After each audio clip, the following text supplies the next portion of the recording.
для собак. Добрый день и добрый час.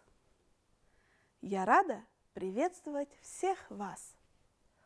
Улыбнитесь, чтоб день сложился и принес всем нам успех. Делайте все, что вы умеете, только делайте лучше всех.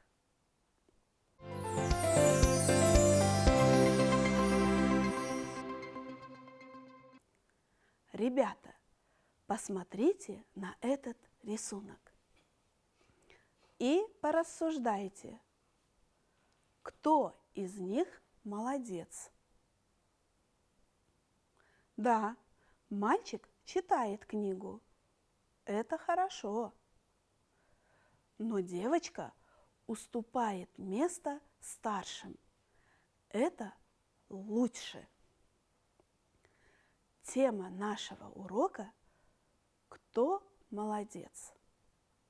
Сегодня на уроке мы с вами познакомимся со словами, при помощи которых мы сможем сравнивать предметы.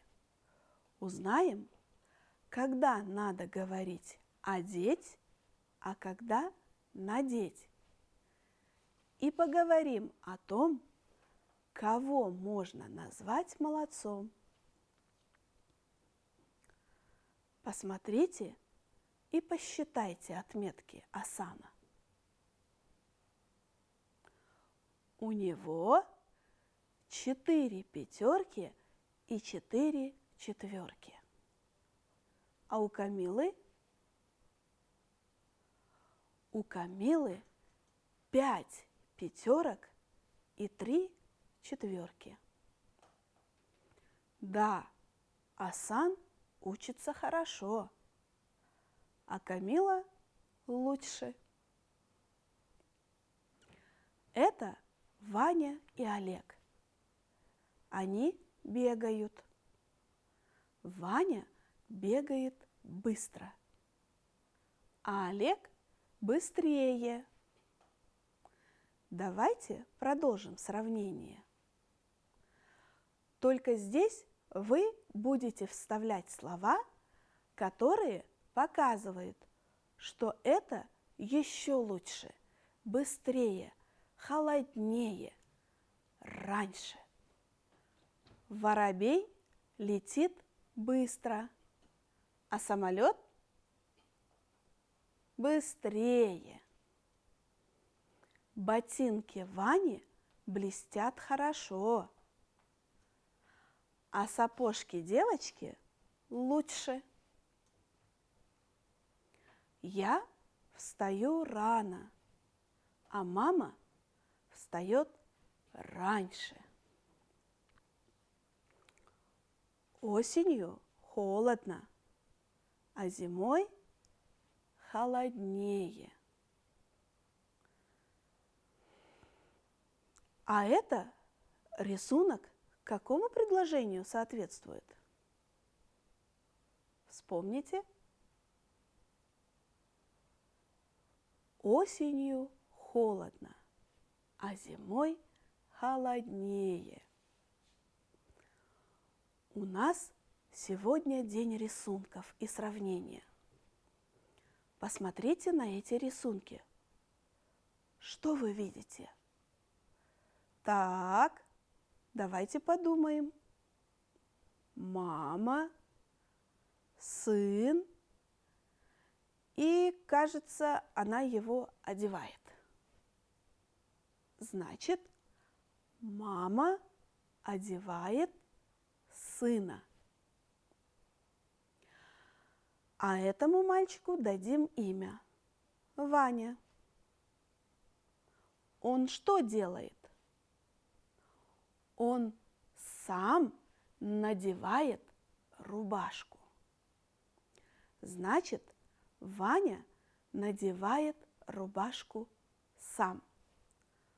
То, что мама одевает сына, это хорошо. Но когда сын сам надевает рубашку, это лучше. Кстати, Одевать значит кого-нибудь одеть. А надеть что-нибудь, на себя, например. Это легко запомнить с поговоркой. Одеть надежду, надеть одежду. Повторите. Одеть надежду, надеть одежду. Одеть кого-то, надеть что-то. А запомним лучше, если выполним это задание. Мы должны эти слова разделить в два столбика. В левый столбик убираем слова, которые будут соответствовать словам «надеть что-нибудь». А в правый столбик «одеть кого-нибудь». Слово «ребенка» одеть или надеть? Вспоминаем. Одеть кого-то значит одеть кого? Ребенка. Это слово ставим в правый столбик. Молодцы. Туфли. Надеть что-то значит надеть туфли. Ставим в левый столбик. Бабушку. Кого? Одеть бабушку. Ставим в правый столбик. Костюм. Что? Надеть что? Костюм. Ставим в правый столбик. Девочку. Кого? Одеть кого? Девочку. Ставим в правый столбик. Форму. Что? Форму мы надеваем. Ставим в левый столбик. Пальто. Тоже что? Мы пальто надеваем. Ставим в левый столбик. Сына мама одевает. Значит, в правый столбик.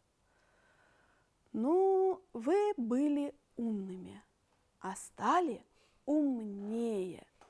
Кто молодец? Каждый из вас молодец. Скажите мне, пожалуйста, вы дома маме, папе, бабушке, дедушке, родным помогаете? Не ленитесь? Смотрите, что вы видите? Сравните эти картинки. На первой картинке дочка маме помогает, а на второй, смотрите, все вместе девочку в школу отправляют. Папа обувь дочке надевает, мама шапку, а дедушка в сумке внучки тетради, книжки кладет. А ей лень даже в сторону подружек посмотреть. А что такое лень? Давайте мы с вами посмотрим в толковом словаре Ожегова. Лень – это отсутствие желания действовать, трудиться, склонность к безделью. То есть лень – это когда человек не хочет ничего делать, хочет только отдыхать, не работать и не учиться. Вот именно это и есть лень. и это очень плохо. А человека, который не хочет ничего делать, все время откладывает на потом, называют как? Правильно, лентяем. Давайте мы с вами понаблюдаем и вставим пропущенные слова в предложение. Здесь также мы посмотрим, как использовать эти слова «лень» и «лентяй», а также «быстрее», «чище» и «лучше». Ботинки Вани блестят, они чистые, а сапожки девочки чище. Весь день лежал на диване, весь день ему было почистить ботинки. Выбираем слова. Какие подходят? Весь день на диване лежал кто? Лентяй. Весь день ему было, правильно, молодцы, лень почистить ботинки.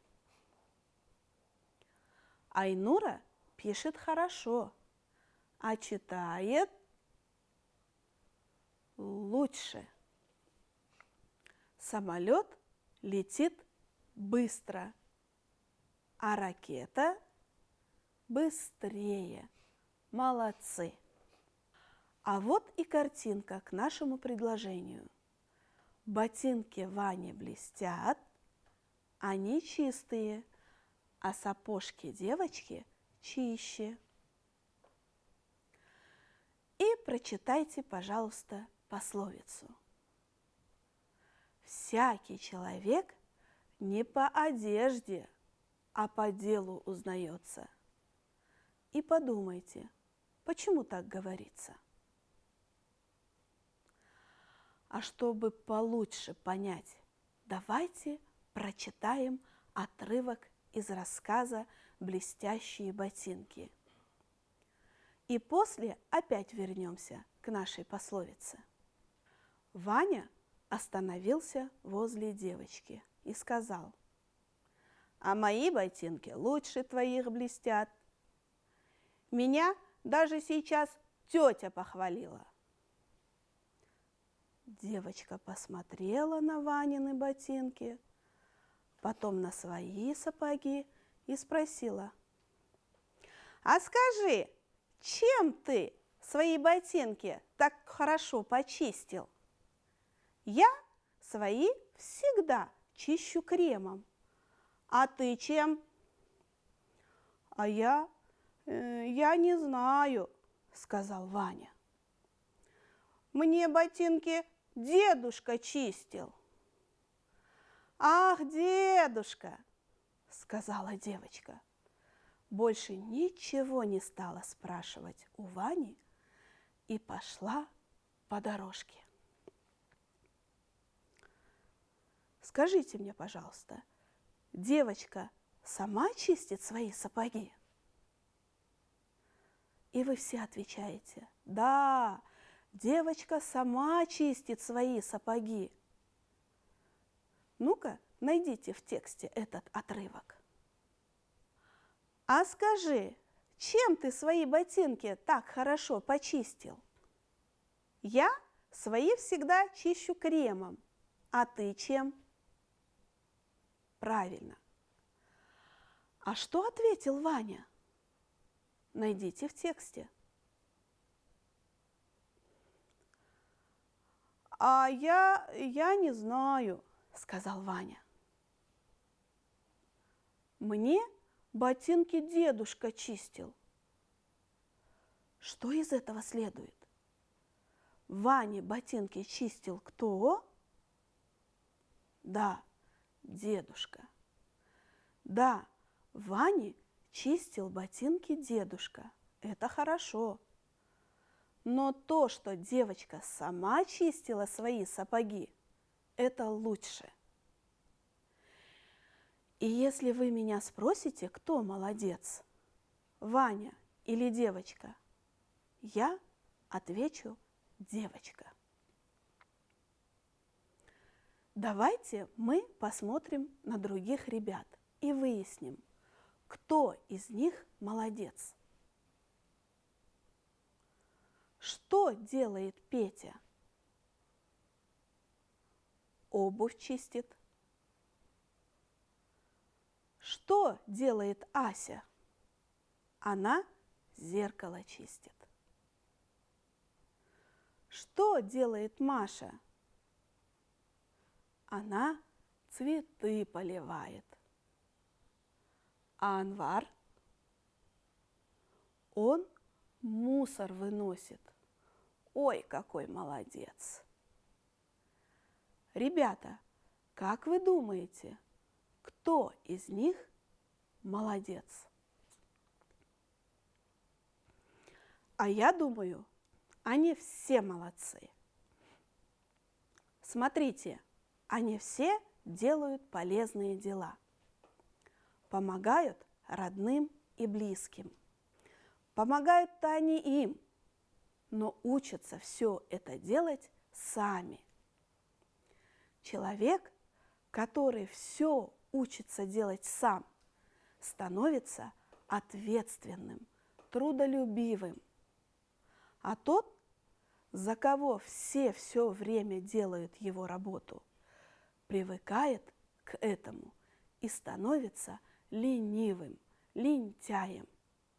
И что бы мы ни надевали, насколько бы это ни было блестящим, красивым, когда мы начнем что-то делать, если мы не умеем этого, над нами будут смеяться. Нас узнают по нашим делам. Вот и наша пословица к месту. Всякий человек не по одежде, а по делу узнается. Каждый из вас, кто сейчас учится, трудится, уже молодец. Вам в будущем будет легче, потому что вы сейчас уже научились трудиться. Сегодня на уроке вы познакомились со словами, при которых вы сможете сравнивать предметы. Узнали, когда надо говорить «одеть», а когда «надеть». И мы поговорили о том, кого можно назвать молодцом. На этом наш урок окончен. До новых встреч!